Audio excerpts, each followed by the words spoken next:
కూటమి ప్రభుత్వం ఆదివాసీ ప్రాంతాలైన చింతపల్లి, జరిలే ప్రాంతాలతో పాటు అరకు ప్రాంతంలో ఉన్న కొన్ని గ్రామాల్లో ఉన్నటువంటి బాక్సర్ తవ్వకాలను తెరపైకి తీసుకురావడం జరుగుతుంది అని, ఇదే జరిగితే పరిణామాలు ఎదుర్కోవాల్సి వస్తుంది అని అరకు ఎమ్మెల్యే రేగం మత్స్యలింగం హెచ్చరించారు. మీడియా సమావేశంలో ఆయన మాట్లాడుతూ రాబోయే ఈ బాక్సైట్ తవ్వకాల వల్ల గిరి ప్రజలు ఎన్నో ఇబ్బందులు ఎదుర్కోవాల్సి వస్తుంది అని అన్నారు. ఇప్పటికే ఆదివాసీ ప్రాంతాల్లో అభివృద్ధి శూన్యమని, ఈ రోజు కూడా డోలీమూతలు తప్పనిసరి పరిస్థితి అవుతుంది అని ఆవేదన వ్యక్తం చేశారు. గిరి గ్రామాలకు రహదారి సౌకర్యాలు కూడా లేవని, మంచినీటి కొరత కూడా ఎక్కువగా ఉందని ఆరోపించారు. రాబోయే రోజుల కన్నా గతంలో జరిగినటువంటి పరిణామాలు ఏదైతే ఉన్నాయో అది మళ్ళీ చంద్రబాబు నాయుడు చవి చూడాల్సినటువంటి పరిస్థితి ఖచ్చితంగా ఉందని చెప్పేసి మేము హెచ్చరిస్తూ ఉన్నాం. ఎందుకంటే ఆదివాసీ ప్రాంతాలకి అభివృద్ధి శూన్యం. ఈ రోజు వరకు డోలిమూతలు అనేటటువంటిది చూస్తూనే ఉన్నారు. ఇక్కడ పాఠశాలలకి సరైనటువంటి బిల్డింగులు కూడా లేవు, అలాగే రహదారుల సౌకర్యాలు లేవు.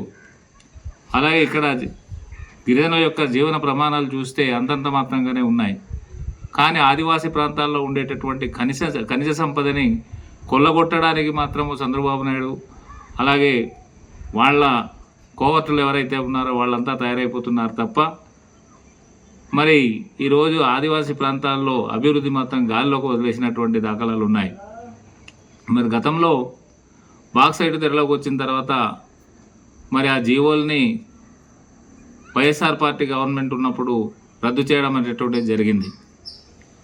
మరి ఆ రోజు నుంచి ఈ రోజు వరకు అనేకమైనటువంటి పోరాటాలు ఆదివాసీ ప్రజలు చేస్తూనే ఉన్నారు. అన్ని సంఘాలు, ప్రజా సంఘాలు అయితేనేమి, రాజకీయ పక్షాల్లో ఉండేటటువంటి పార్టీలు అయితేనేమి, దాన్ని చూసి గతంలో మరి వెనకడుగు వేయడం అనేటటువంటి జరిగింది. మళ్ళీ ఈరోజు మళ్ళీ ఏజెన్సీ ప్రాంతంలో ఉండేటటువంటి బాక్సైట్ని తవ్వి తీయాలనేటటువంటి ఒక దృఢ సంకల్పంతో వీళ్ళు చూస్తూ ఉన్నటువంటి దాఖలాలు ఉన్నాయి. ఆల్రస్ కైమా, అలాగే ఆంధ్రాకు ఇలాంటి కొన్ని బడా పెట్టుబడిదారులు ఉండేటటువంటి కంపెనీలు ఏవైతే ఉన్నాయో దాన్ని ఈరోజు మరి ఈ ప్రాంతాలని దోచుకోవాలని చెప్పేసి చూస్తూ ఉంది. ఇదే జరిగితే మాత్రం ఖచ్చితంగా మరి ఆదివాసీ ప్రాంతాల్లో ఉండేటటువంటి ప్రజలంతా కూడా మరి తిరుగుబాటు చేయడానికి సిద్ధంగా ఉన్నారని చెప్పేసి ఈ సందర్భంగా హెచ్చరిస్తూ ఉన్నాం. ప్రాంతాలు నిర్వీర్యం చేసేటటువంటి పరిస్థితులు మీకు కనిపిస్తున్నాయి తప్ప ఈ ప్రాంతాల్లో ఉండేటటువంటి బాక్సైట్లు కానీ లేదనుకుంటే ఇక్కడ ఉండేటటువంటి గనుల్ని కానీ తవ్వేసి వాటి ద్వారా లాభాలు సంపాదించి అలాగే మీ జేబులు నింపుకోవాలని చూస్తున్నారేమో తప్ప ఈ ఆదివాసీ ప్రాంతాలకి మీ వల్ల అయితే ఒరిగింది ఏమీ లేదని చెప్పేసి కూడా ఈ సందర్భంగా మీకు తెలియజేస్తూ ఉన్నాను. ఇప్పటికైనా చంద్రబాబు నాయుడు కానీ లేదా పవన్ కళ్యాణ్ గారు కానీ లేదా మీరు ఎవరైతే జట్టుగా జతకట్టి మరి ఈరోజు జెండాలు ఎగరేసి మరి పరిపాలన చేస్తూ ఉన్నారో మీరు ఒక్కసారి ఆలోచించండి.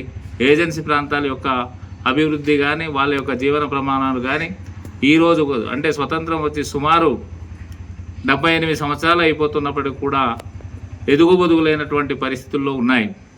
మరి ఈ మధ్య టీఏసీ మీటింగ్లో కూడా తెలియజేయడం జరిగింది.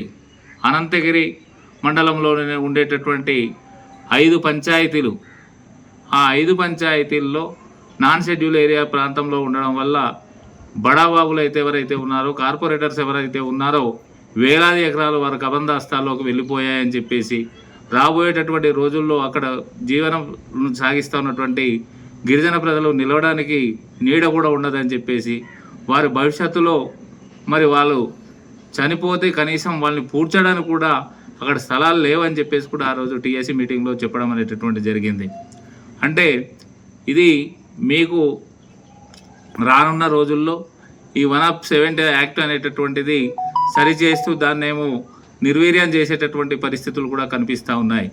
కాబట్టి మీకు ఒకటే హెచ్చరిస్తున్నాము, మీరు ఏమైనా చేసుకుంటే చేసుకోండి, కానీ ఆదివాసీలు ఉండేటటువంటి ప్రాంతాల్లో మరి మీరు ఈ దుర్మార్గమైనటువంటి ఆలోచనలు చేస్తే మాత్రం ఖచ్చితంగా మూల్యం చెల్లించుకోక తప్పదని చెప్పేసి కూడా ఈ సందర్భంగా